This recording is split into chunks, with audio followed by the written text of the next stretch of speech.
तो हेलो दोस्तों, कैसे हो? आई होप आप सब बढ़िया होंगे, मस्त होंगे, मस्त होना चाहिए। दोस्तों, लुसेंट सीरीज का आज 9वां दिन है। इससे पहले 8 वीडियो अपलोड है। अगर आपने नहीं देखा है तो जाकर देख लीजिए, क्योंकि लुसेंट सीरीज आपके लिए बहुत ही ज़्यादा महत्वपूर्ण है। ये यहाँ से सारे एग्जाम में क्वेश्चन आते हैं, ठीक है, वो आप जानते हैं, ठीक है। तो सिंपली वीडियो को फॉलो कीजिएगा। अगर आप मेरे चैनल पर नए, चैनल को सब्सक्राइब कीजिएगा, वीडियो को लाइक शेयर कमेंट जरूर कीजिएगा और जितना हो सके आप उत्तर देने का कोशिश कीजिएगा।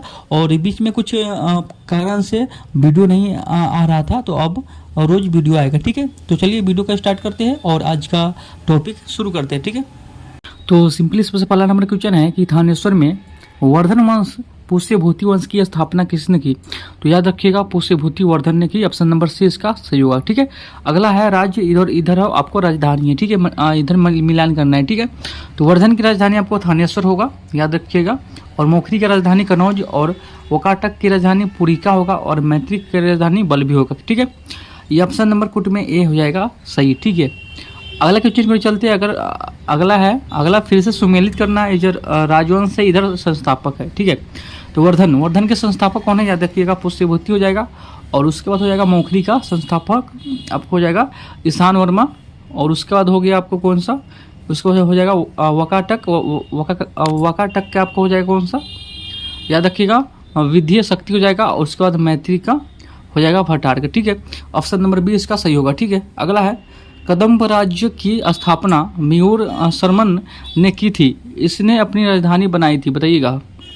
तो कहाँ बनाई थी? याद रखिएगा, वैजयंती या वाराणसी बनाई थी। ऑप्शन नंबर सी इसका सही होगा, ठीक है। अगला है निम्नलिखित में से वो अंतिम राजा कौन था जो संस्कृत का महान विद्वान और लेखक था? तो कौन सा था? याद रखिएगा, हर्षवर्धन था वह महान राजा जो संस्कृत का महान विद्वान और लेखक था, ठीक है। अगला है हर्षचरित की रचना किसने की? बताइएगा, हर्षचरित किसकी द्वारा लिखी गई? याद रखिएगा, बाण भट्ट के द्वारा लिखा गया। ऑप्शन नंबर बी इसका सही होगा, ठीक है। अगला है 7 नंबर क्वेश्चन।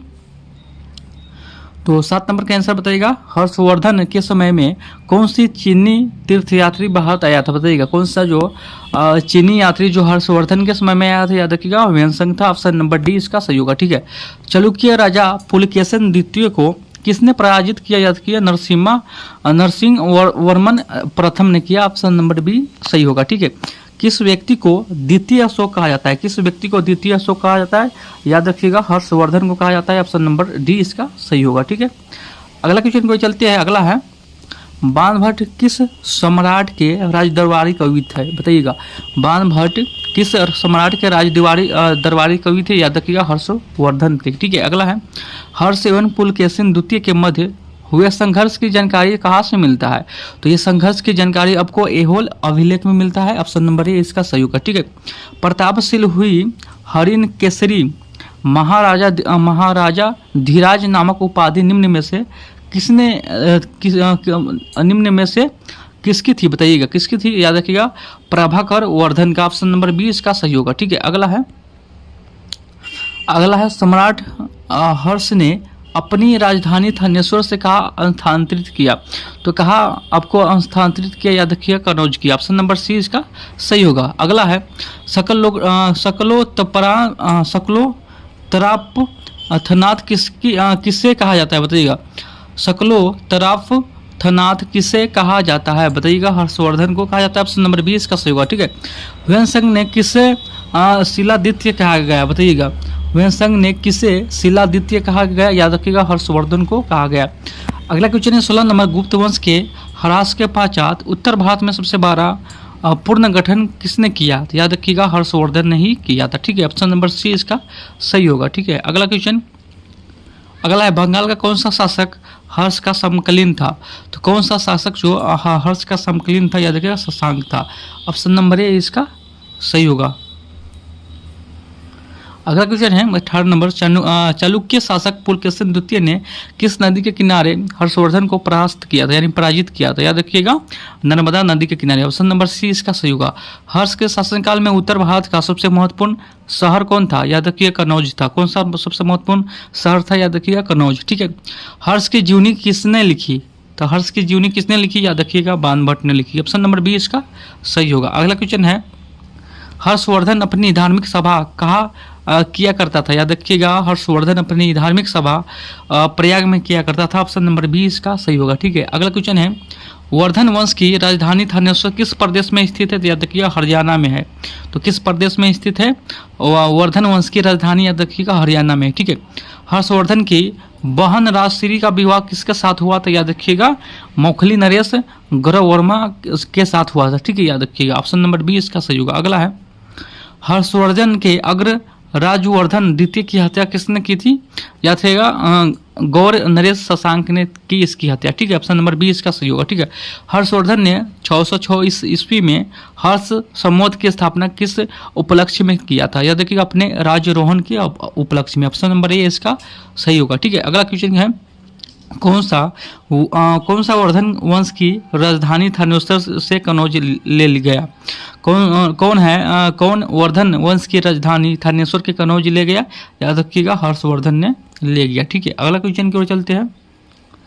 कनौज किस प्रदेश में स्थित है? याद रखिएगा उत्तर प्रदेश में। कौन प्रदेश में? याद रखिएगा उत्तर प्रदेश में कनौज स्थित है, ठीक है। हुएन संघ की भारत में यात्रा का समय सूती कपड़ों के उत्पादन के लिए सबसे प्रसिद्ध नगर कौन था? तो सबसे जो प्रसिद्ध नगर था वो मथुरा था, ठीक है। कवि बाणभट्ट निवास करते थे कहाँ? तो याद रखिएगा थानेश्वर में निवास करते थे कवि बाणभट्ट, ठीक है। अगला क्वेश्चन है नागानंद का रचनाकर कौन है? नागानंद का रचनाकर कौन है? तो याद रखिएगा हर्षवर्धन है, ठीक है। ऑप्शन नंबर बी इसका सही होगा। अगला 31 नंबर है सम्राट हर्षवर्धन ने 2 महान धार्मिक सम्मेलन का आयोजन किया गया। याद रखिएगा कनौज व प्रयाग में किया गया 2 धार्मिक आंदोलन, ठीक है, सम्मेलन। अगला है नागानंद रत्नावली एवं प्रियदर्शी नाटकों के नाटककार कौन है? याद रखिएगा हर्षवर्धन है, ठीक है। नाटककार कौन है? याद रखिएगा हर्षवर्धन है, ठीक है। ये आपको दोनों का, ठीक है। अगला क्वेश्चन है गुर्जरों को किस शासक ने पराजित किया? तो गुर्जरों को आपको हर्षवर्धन ने पराजित किया, याद रखिएगा ऑप्शन नंबर सी इसका सही होगा। अगला है आज भी भारत में हुएन संघ को याद करने का मुख्य कारण क्या है? याद रखिएगा सीयू की रचना, सीयू की रचना, ऑप्शन नंबर डी इसका सही होगा, ठीक है। अगला क्वेश्चन यानी 35 नंबर की ओर चलते हैं। तो सिंपली जितना हो सके आप उत्तर देने का प्रयास कीजिएगा, ठीक है।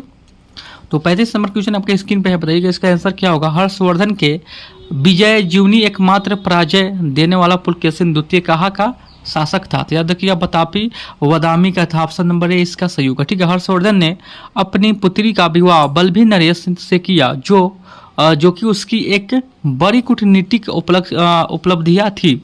बल्लभी नरेश का नाम क्या था? याद रखिएगा ध्रुवसेन द्वितीय था, ऑप्शन नंबर ए इसका सही होगा, ध्रुवसेन द्वितीय था इसका नाम, ठीक है।